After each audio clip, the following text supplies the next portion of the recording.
Alright guys, we had a Reddit post by the user on EDZ. He says lead penalties in quick match. He states these new lead penalties in quick match are absolutely ridiculous. I just got substituted into 3 losing matches in a row. All 3 had Lord Spider-Man Black Panther in the team by the way. But I didn't leave any of them, I just stuck it out. Then I get into yet another match with another Spider-Man. I'm just trying to Lord Grand Mantis. I ended up leaving because my team had 4 DPS and it just wasn't fun. And I'm getting 30-minute ban even though it was my first league of the day and I had already played well by the 2 matches in a row. This is fucking ridiculous. The first and quick match will leave us get replaced almost immediately. I understand that for comp is different, but there should not be any penalties in quick match in the game, where you get a replacement immediately almost every time. He then goes on to state, when I play quick match, he just trying to have relaxed time, or Lord Grind, or try a new character. I'm not gonna keep playing around in a quick match, but if the lobby is being too sweaty, full of QM warriors, or if the match isn't fun. This shit is fucking absurd. Now to me what stood out was when he said he got 30-minute ban, even though it was his first league of the day.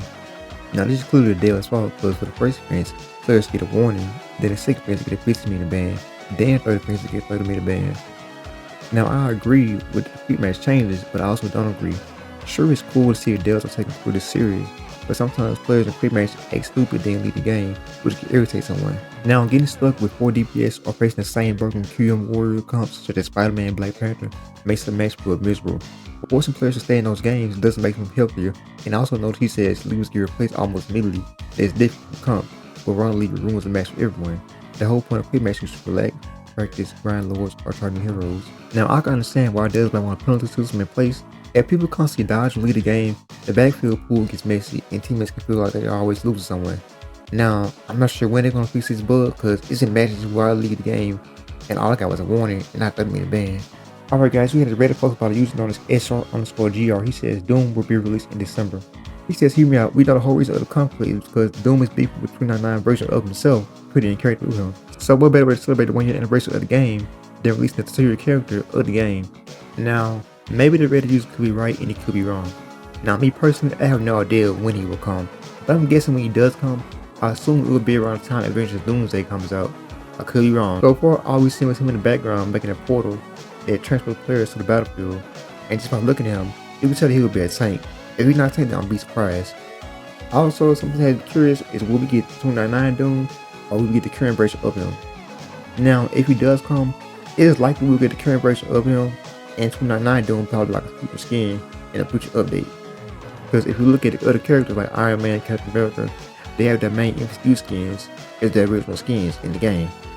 And another thing that has me curious is how does moveset work? If he does use science and magic, like what team would he have? Now me personally, I think he should have more Doctor Strange since they both use magic, and maybe Miss Fantastic, but they are enemies, so chances are low. But Ultron and Iron Man are also enemies, and they have a team up, so it's possible. But I think Doom may have some sort of shield ability that knows about to attack or reflected based image. Now for his primary, I'm assuming for his primary, he will be able to shoot like some plasma beams out of one hand, and he do magic in the other hand. Now with something like this, he probably have like 2 basic attacks, kind of like Iron Man. Now, another possible move you have for Doom is him from his Doom bots. They can fight for him, maybe for like a few seconds, like 10 to 15 seconds, who knows. But we know currently Doom is the key antagonist to the game. Sure, had enemies like Dracula, Noel, and Healer, but they were never really the main focus if you actually think about it. They're like a pawn for Doom. And we also have evidence to support that. So here it says, during a time stream entanglement, Dr. Doom paid a visit to the Lord of Vampires, Dracula. He then gives and introduces the Chronos to him. The result of this experiment caused very fragile time and space to unravel and reveal itself in unexpected ways. He then persuades Dracula that if he drops a single blood on the gem, he will gain access to balance power held within the crystal. He then instructs Dracula to conquer New York as his new domain by acquiring the book down the Darkhold. Dracula has agreed on Doom and drops blood on the Chrono. Now when the Eternal Light has started in New York, he then visits Doctor Strange at the Sanctum to ask to hand over the Darkhold. The Sorcerer Supreme then refuses to get the book to Doom, resulting to both exchange spells, will lead to a short battle. After King Liberia then warned him that great darkness is coming to reign over the city. Now here it states, Dracula has already used blood coronium by the time he took New York, thus Doom had misled the vampire since then. Doom controlled events behind the scenes, allowing Dracula and his army to get dirty while unwillingly keeping Doom's most dangerous opponent at bay. When the vampiric verses from the Darkhold were uncovered, Doom switched allegiances and sequenced for the heroes in their quest to defeat Dracula, all in order to attain his ultimate treasure and wield ancient power over his Chronos. Doom made it to prove to be tremendously effective, with each move going exactly as expected. Doom outwitted everyone and probably held the pure blood Coronium. Now with all this going on, Doom has to appear sooner or later. Alright guys, you guys read it post by the user known as Control Wizard 1. He says, what are the unspoken rules in Marvel Rivals? He says, hi, I'm a Japanese player. The game is not very popular in Japan, so it's difficult to find information in Japanese. That's what I like to ask. What are the unspoken rules or etiquette that are common overseas communities? For example, which healer should use the ultimate first? Now, a Reddit user by the name of Red Flag Supreme in the comments said, we don't select character, someone's hoping over it first. Then the second thing he said was, the compass missing a healer, you the last pick. You take a healer, not DPS.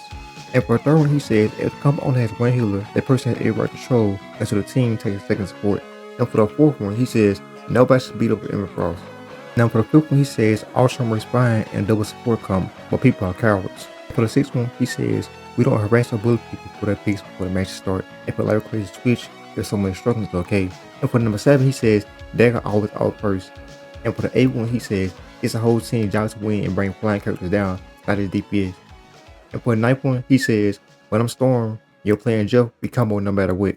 Now, when he says we don't select a character if someone's hoping to reverse, I agree with that, because this keeps hero selection smooth. And doesn't, because in my opinion, this keeps the hero selection smooth, because like, nothing tilts the team faster than someone ignoring comp needs. So respecting the hovers and flexing to healer is the basic teamwork. And also, one healer has leverage. OC players see supports as the backbone of comps. If you lead them solo, then they shouldn't be forced to hand carry bad picks. And another thing I can say is don't waste resources. Emma Frost, overlapping ultimates, or double supports, whether it's shooting diamond ammo or stacking defensive ultimates, the rule is not about throwing away value. Everyone appreciates efficient play. In short, the rules revolve around respect, balance, and making the most out of your heroes. OC's players value exactly that. So if you follow these, you'll be right in. And also, feel free to give me your thoughts and opinions on these Reddit posts. What should change about it? What do you like about it? I'd love to hear you guys' feedback on this.